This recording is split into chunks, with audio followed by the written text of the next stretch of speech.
This Greek salmon is so easy, it's almost a no recipe situation. You can memorize it so quickly and make it on repeat whenever you need to. But the flavors will surprise your taste buds in the best way. Let's make some salmon. Salmon may not be native to Greece, but that doesn't mean we couldn't give it some big and bold Greek flavor. So that's exactly what we're doing today. We have a beautiful piece of center cut salmon, and we're gonna start this recipe with the secret sauce. So we're gonna start by zesting a whole lemon, and we're gonna use the zest in the sauce and also as garnish at the end.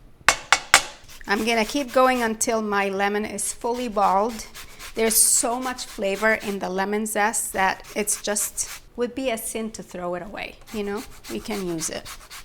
So the zest is ready. We're gonna go ahead and juice the lemon right in our vessel here. Cup your hand to catch the seed. One big juicy lemon. Thank you for coming. We're looking for about a 1/4 cup of lemon juice. So that's juice of one really large lemon, and we're about there. We're gonna use some of the zest. We're gonna keep the rest for our garnish. And we're gonna go ahead with our garlic minced, 1 to 2 garlic cloves. You know me, I'm probably gonna use 2 garlic cloves. So you do you though. Some fresh dill, about 3 tablespoons, and then some Greek oregano, okay? And I'm gonna give you a shameless plug. The best oregano you will find on the mediterraneandish.com. This is from Greece, and I just like to use the oregano bunch, but you know, if you have loose oregano, you can use that. People are often intimidated by cooking fish at home, and I think there are 2 reasons for that. One is they're never sure if their fish is fully cooked, so stay tuned for some tips on that. But also, they don't know how to season their fish so that it's absolutely like delicious. And this is your answer, a beautiful Greek sauce that will give it so much flavor and also keep its moisture. I need maybe about 1/3 cup of some good extra virgin olive oil. I'm also using our Greek olive oil here. You want to grab a paper towel and pat your salmon dry. If your salmon is skinless, you can dry it on both sides. Prepare a baking dish or cast iron skillet. I have a cast iron today. We're going to do a little bit of extra virgin olive oil. And we're going to go ahead and add our salmon.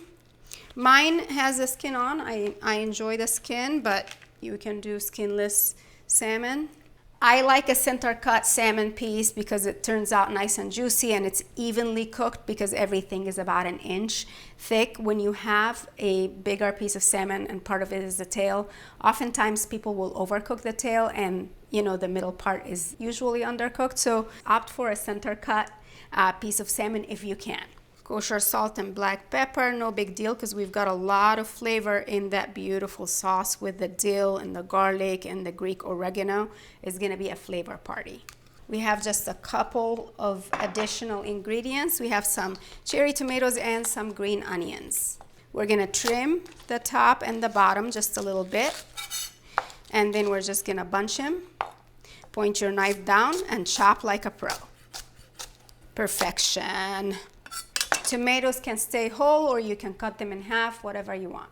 Now that this last bit is chopped, we have our beautiful lemony, garlicky sauce with the oregano and dill. We'll put some of that directly over the salmon, and then we're gonna go ahead and add some of our tomatoes. About 1 cup of cherry tomatoes. This is probably it. And then we have scallions, green onions that we cut up, and then we're gonna go ahead and add the rest of our sauce all over this party. It already smells good. We just need to stick this in the oven 400 degrees, about 10 to 15 minutes. We're gonna watch it carefully because we don't wanna overcook our salmon. This is looking good, yes. Juice from the sauce. The tomatoes are looking nice and tender. The salmon is looking perfect. This is so perfect. I flaked it a little bit because I like to see that it's perfectly cooked. So here's how you know that your fish is ready. When you serve your salmon, it should be at 145 degrees. That's the temperature that you're able to serve it and eat it at. But I like to take my salmon out at around 140 because as it sits and I prepare other things, the temp will rise and I don't want it to be overcooked. So the first test to know that your fish is perfectly cooked is to simply take a fork at it and flake as I did earlier here, and it should easily flake, but it should feel firm but not too hard or too dry. You see how moist this is? This is what I'm looking for. So firm but still nice and moist, nothing too hard. But otherwise, you can always use an instant read thermometer inserted at the middle part of the fish, that is the thickest part, can tell you if your fish is ready to serve. Drizzle some of this beautiful sauce on top of your fish, finish it up with lemon zest, and you are ready to go. Let's give this a taste. I want to get some of that beautiful sauce with it, and then let's see.